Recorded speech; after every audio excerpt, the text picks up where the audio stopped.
I'm based in England in the UK, and I've got two businesses, which is why I kind of came to Todd in the first place. One of which is an e-commerce company supplying gifts, and then the other, which is a startup called Horseology, which is a marketplace for everyone in the horse industry. Perfect. Well, thanks for taking the time out to share some of your story with everybody today.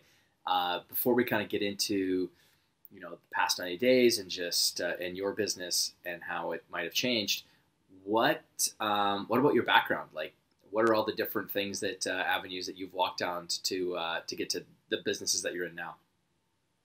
Well, for someone who's never had a proper job as such, I've done a huge amount of part-time ones.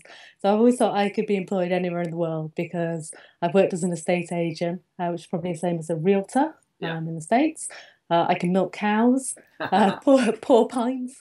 So it's fairly versatile. And it all kind of stems from my original degree was vet science. So I was on the path to train to be a vet, sort of, do your kind of 40 years of work, Yeah. retire, the end, um, and hated it. So I did 3 years, and the whole way through uni, I kind of wanted to leave after the first term, but everyone was like, I went to uni when I was a couple of months after I was 17, which is really young in the UK, Yeah. because I skipped a year in school when I was quite young. Yeah. And everyone was like, well, just give it a chance, blah, blah, blah, blah, blah. And I kind of persevered, but eventually I was like, there's no way I want to spend, another 2, 3 years of Yeah. my life studying something I hate. So at which point I kind of jumped ship. And I had been tinkering with various little kind of part-time schemes while I Mhm. was at uni, but I had no idea what I wanted to do. And it was a kind of a really strange sort of time in my life. I knew that I wanted to work for myself and do something business related, but it took a long time to find what exactly it was I wanted to do, Mhm. and then even longer to sort of get the brain in gear to be like, right, well, you can make a really serious career out of this. So I think it was very much, certainly a kind of really traditional thing where, if you're kind of very academically successful through school, and then you go through into university, you're so used to getting validation from bits of paper and Yeah. what other people think. So suddenly it was a really strange place to be, kind of out in the middle of nowhere with no real bits of paper and, not being 100% sure what I wanted to do next. So, So yeah. then you get into the business that you're in now. Which one came first, Horseology or the e-commerce? It was the e-commerce business, and that again was always been done a little bit part-time. I was working with my mother, which has its challenges, and and I've come from a lot of people in my family have had businesses and actually have had businesses in retail, but they've always been what I call really solid small businesses. I think my family's got a pretty unique track record that every business they've sold is still trading to this day. Wow. Even kind of even independent retail businesses, but they've always kind of got to the stage of paying their way, perhaps employing, one, two, three members of staff, and sort of owner manager. So that was my background and kind of what I knew in business. We had a fairly kind of crunching recession in the UK, which hit the horse industry especially really, really hard because they are a sort of luxury Yeah. item. And everything was kind of going on, but I'd actually got a bit bored with that business because it was growing every year, but very slowly. And I was, just kind of out of love with it, to be honest. Yeah. Had gone off and set up another business, which was doing online marketing consulting for other businesses and deliberately not in the horse world Yeah. because I didn't really want to mix hobbies and sort of real life. And then I suddenly realized that I was getting up like, a couple of mornings a week to go to all the dreaded networking events. They're probably similar across the pond, things like BNI and all that sort of thing. So you drag yourself to some soulless hotel at 6:30 in the morning and stand up and give your 1 minute pitch and say, I work with small businesses, blah, blah, blah, blah. And I'm really not a morning person, so it was always a bit of a struggle. And I was like, this is mad. Like horse business work, it just rocks up at my door all day long and I'm actively turning it down. And and I'm, spending all this time at these really boring events Yeah. at the crack of dawn. And so at that point, I decided to completely change and only work with horse businesses. Yeah. And really enjoyed that, actually, although, again, got a little bit frustrated because it's a really traditional industry.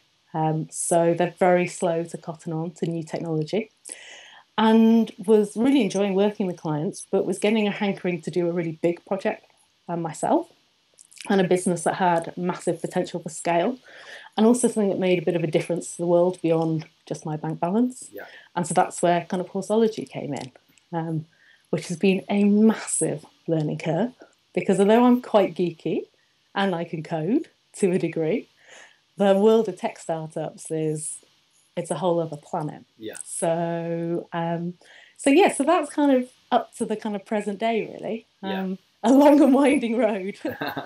So end of 2014 comes around. So where were you at in your business? And then a video comes across your, wheel of attention, and you click on it. So how did you get, what was it about the 90-day year and where you were at that you thought that this might help?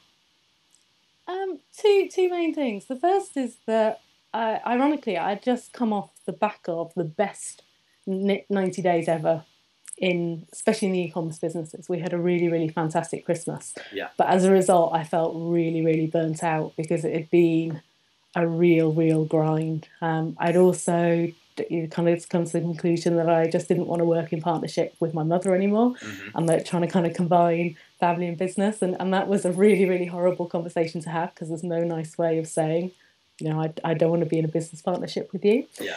And Horseology, I was still really passionate about, but frustrated that because the e-commerce business had gone so well, Yeah. I wasn't having the time to really focus on that, which was, to be honest, a bigger interest.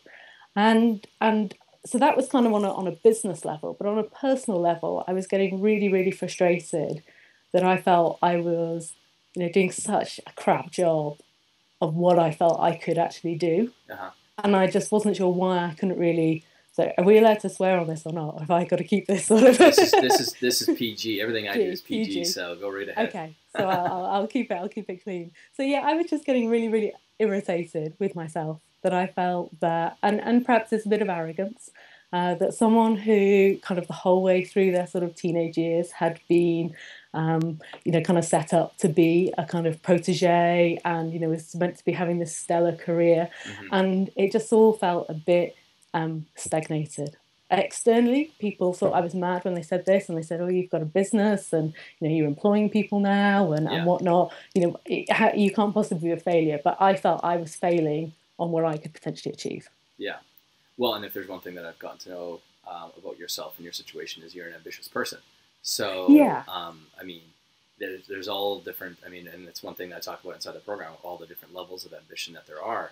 And yeah, so you're frustrated with kind of where you're at. You're frustrated with the success of the e-commerce, but then how much it's dragged you away from the thing that you're actually like really motivated to work on. So you make the leap into the program, and would love to know what your experience has been like over the last 90 days. Yeah, well, I think like several people have spoken to, I put myself on a ban, no courses for 2015. It was all meant to be about implementing, and I felt that I had information sort of coming out my ears, and that and by wasn't. the way, this is root beer. It's Friday, so I get my root beer treat. I'll do a plug for my water, but in a branded mug, so available online. So yeah, it was. I just, something echoed. I'd heard absolutely nothing about you at all. I was familiar with Melanie and Devon. The fact they had an e-commerce business and they'd managed to step away. And there's a lot in the sort of online marketing world of sort of lifestyle businesses, which I know you and I have we had a really interesting conversation about the sort of woo-woo work from anywhere, but we work from anywhere by selling information to tell other people how to work from anywhere. Yeah. And I felt that, Melanie and Devin had a real physical business that had inventory and staff, and yet they'd managed to not only move, across the country, which is the equivalent of in the UK, moving, the other side of Europe. Yeah. And we're also traveling, and certainly off their social media, making good money. They didn't look like they were sort of struggling entrepreneurs. And so I thought, well, they credited you with the kind of big turnaround in their business, and that was the kind of decision to give it a punt, really. And I didn't feel there was anything to lose apart from a kind of a significant investment, but not so much it was gonna really hurt if it was a waste of time. And yeah. So then you're in, and what's been the result of your last 90 days? Yeah, it's been really, really good, but it's kind of definitely ups and downs. Though it really feels like a roller coaster Yeah. because the good stuff has been awesome. Part of the reason is that I really got my confidence back, and I don't think I'd realised quite how much it had been dented. Mm-hmm. And I think it was suddenly having a framework on how to achieve goals and seeing that how quickly and actually what felt quite easily things were happening. But as a result of that, business has been great. At turnover, I'd written a potentially quite insane plan for the year. I would say ambitious. Yeah. My accountant and people close to me, I think it's insane for the kind of level of growth that's programmed in. But so far, every month this year, we've hit the targets. And the kind of frustration has come that suddenly my ambition has like so kicked up a gear. Well, in fact, a gear is probably understating sort of the change. And also I feel that now it could happen, but I'm getting frustrated that it's not happening quick enough, or things aren't big enough and whatnot. But it's frustration, things not being like ambition and impatience go hand in hand. Yeah. And it's been quite interesting trying to explain to people who are close to me, because I'm still not 100% sure what you've actually done. It does literally feel like you've remotely sort of programmed my brain from across the Atlantic, because you said up front that you weren't going to give us loads to do, which was great because I didn't want to spend 4 hours a week watching videos and filling in worksheets and and personally, I find that sometimes a bit patronising. Here's a pretty coloured PDF and go away and fill in loads of blanks. And it's a little bit like kind of primary school. Yeah. And this was just, well, kind of that's not how that's not how. I mean, we use the word entrepreneur, but really it's business owner. I mean, but that's not what an entrepreneur or business owner doesn't have 4 hours or 8 hours typically in their week to be going investing time into be doing those things. And the reason that most people have to lean on those things is because they actually don't have true models or frameworks or well thought out intellectual property. And I'm not knocking people. It's just that it's the reality. I mean, I don't teach people. I don't teach coaches how to be coaches and how to build up coaching businesses or anything like that. I mean, I've been out working with people truly on the field of play on high performance in athletics and business and corporate for 18 years now, and so it's tested. It's been confronted with the realities of business, which is why most people's stuff doesn't work. It's because it hasn't been confronted by the true realities of business, where the rubber meets the road. Yeah, and I think about probably either 2 or 3 weeks in, I'd have to go back and look at the notes. You really called me out in the group, and again, I'm not allowed to swear, but it was pretty tough. No, I said you could. I said it's PG, which PG means you can swear. So I mean, go ahead. I mean, it's your video. So it was a. Kind of stop bloody moaning, get on with it. It's meant to be hard. Yeah. The only person you're failing is you. Just shut up and get on with it, basically. Yeah. And that was massively refreshing, because there's also this, again, in the online marketing and the whole kind of woo-woo world, which perhaps it's a kind of being a British person compared to being American. But, I'm not, I'm kind of not, a kind of spiritual, blah, blah, blah. And there's a lot of... you're just not manifesting your business, and if it's not happening with ease, you're not in the right niche, and you're not this, and you're not that, and you just kind of came in and just kind of said it straight, and I was like, oh, thank God, it is meant to be bloody tough. Yeah. And that was actually, I know that sounds a little bit weird to probably people who are someone who's watching this who's not sort of deep in the trenches of business. For me to be saying it's a relief for someone to say what you're trying to do is incredibly difficult. Yeah. Is a strange thing, but it was actually empowering rather than excuse making, because you were very much like, stop making excuses and just go do. Yeah. And that was fab. Yeah. Well, I mean, people are never, human beings are not motivated by easy things. And so the lens that all of these other people who call themselves experts are going out there and telling people, no, no, no, if it's, like you had said, if it's not easy, then you're doing it wrong. Or if it's not easy, then it's not right for you, or it's not your passion, or whatever bullshit phrase that they want to throw at someone. Here's the reality. The reason that ambitious people are motivated is because they're doing the hard things. I mean, this program, and I say it in the videos, that this is hard. This is a really hard thing.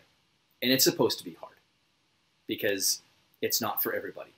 And here's what I know. The difficult things are the most rewarding things. And I mean, I'm not going to, what I said to you, I wouldn't have said to, you know, every single person. I would have said it in a different way, but I knew that you were tough enough to handle that way. Because you are. I mean, even when we finally got to meet face to face just a couple weeks ago, yeah, you're ambitious, and you've got. I mean, I love that drive. I love it, and so I don't particularly care to hang around with people that aren't that just want to, you know, coast through life and do things easy, and there's nothing motivating about that to me. I'm not going to learn anything from that person either. So so yeah, but. So your level of ambition has gone up quite a bit, or not even quite a bit. I mean, you've amped it up to multiple gears different than what it was before. Anything surprising that you got into the program that you never expected it to be that way? Yeah, some really good new friends actually. Yeah. So again, the the kind of community aspect, and that all sounds a little bit like, and it tends to be sometimes you just get a lot of people who are time wasting on Facebook, chatting away instead of going out and getting biz, and it's an easy distraction. But I really randomly ended up in an event in London that wasn't anything that had been sort of formally organised. There were about 200 people in the room, and I scrabbled to find a seat at the last minute and ended up sat next to 4 people who were in the program, and that was great, and that was actually seeing, especially. I'm going to call her out because she's been such an inspiration to me, is Laura Dunn. And seeing her in action and how hard she was hustling at that event afterwards to meet some of the speakers and that kind of thing, I was like, whoa, yeah, that's the kind of gear I need to be operating in. And then to have people that you can also sort of chat to. Sorry, I should have unplugged. That's okay, you can turn it off. This is the ugly part of business, everybody. It doesn't go as smoothly as everyone wants it to. It's all right, it'll kick through to the answering service in a second. All the phones are turned off, but it's out of office hours in the UK, and someone's obviously still hoping to to catch us. So yeah, so that's been really great. And then to be able to kind of meet up with more people in New York, and just now I kind of feel like I've got a group of people around me who are as equally ambitious. And actually, especially as women, that it's there's a lot of sort of the influences out there, and it's the dreaded, there's kind of people on Instagram, and their kind of motivational is by showing lots of photos of their Rolexes and their stacks of cash, and all the women in bikinis that they're hanging out with, and as a woman, that's not a particularly sort of aspirational image. Absolutely. So having some really kind of strong women to kind of chat with has been great. I think actually been really important. Complete win. I agree. I've loved the level of strength that's been shown by all the different females that have been in the program. So if you think about if there was 3 words that you would use to describe the program, what would they be? Tough talking, transformational, and inspirational. Perfect. And was there anything else that we missed that you thought would be like important to share? That I missed asking the question. I just think that there's I kind of took a bit of a risk jumping on board, not knowing much about the program, and the one thing that perhaps I felt wasn't in the initial your kind of sales sort of front end at the time was that the kind of transformational aspect of it. I can't really emphasize it enough. The whole, I'm kind of not joking about that, having my brain reprogrammed, and I'm, lucky enough to have a lot of friends that I work with, people who are trying to, who are in the middle of grinding it out, trying to get to the next Olympics and that kind of thing. And I've worked a little bit with sports psychs. Yeah. Um, so I'm not unfamiliar with the kind of psychology side of things, but this was perhaps more subtle, Hmm. more. I kind of feel sometimes that your brain's operating at least 10 levels above mine, and I'm not always sure where you're trying to steer it, but it kind of it pops. So it was a really so it's an interesting experience from sort of a coaching and a kind of psychological point of view. And if someone is even remotely considering it, I just say just do it. There's a lot of other programs out there online. I've done various bits and pieces that are sort of very, good marketing information. But I think this program you should have to do before you do any other sort of educational aspect, Yeah. because it's the kind of Red Bull that you pour on, down your throat before you jump onto anything else you want to do. Yeah, it's. I mean, I've heard it from other people saying that it's the foundational program that they should take in before they go and grab something else. Which I mean, it's great to hear. And the reality is, I'm sure many people that would watch this video or hear your sound bites have probably purchased other things already. So then they can go back and they can actually maybe utilize the other stuff that they've actually invested their money in to a better degree. So, well, thanks for taking the time and sharing again your story.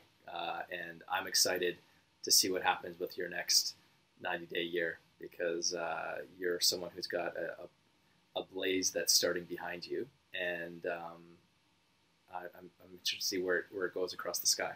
Across the Atlantic, hopefully.